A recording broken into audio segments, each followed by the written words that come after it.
Amazing ফ্যাক্টের আজকের এপিসোডে আমরা জানতে চলেছি 18 জানুয়ারি সারা বিশ্ব জুড়ে ঘটে যাওয়া বিশেষ বিশেষ কিছু ঘটনা।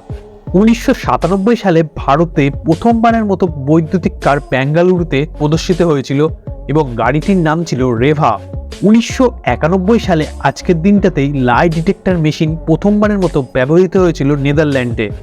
1995 সালে yahoo.com-এর ডোমেন তৈরি করা হয়েছিল, যেটি ছিল তখনকার দিনে সবথেকে ব্যবহৃত ডোমেন। কিন্তু বর্তমান দিনে গুগলের উত্থানের সাথে সাথে ইয়াহুরও ব্যবহার অনেকটাই কমে গিয়েছে।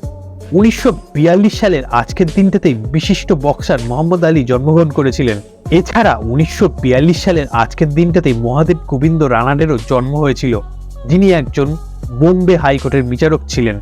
2015 সালের আজকের দিনেই দক্ষিণ আফ্রিকার ক্রিকেটের সুপারস্টার এবি ডিভিলিয়ার্স ওয়েস্ট ইন্ডিজের সাথে একটি ম্যাচে 31 বলে সেঞ্চুরি করে ওডিআই একটা নজির গড়েছিলেন।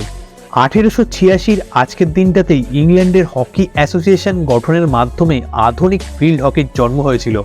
1896 সালে হেনরি লুইস স্মিথ দ্বারা প্রথমবারের মতো এক্স-রে মেশিনটি প্রদর্শন করা হয়েছিল। 1778 সালে ইংরেজ অভিযাত্রী জেমস কুক প্রথম ইউরোপীয় যিনি হাওয়াই দ্বীপপুঞ্জ আবিষ্কার করেছিলেন।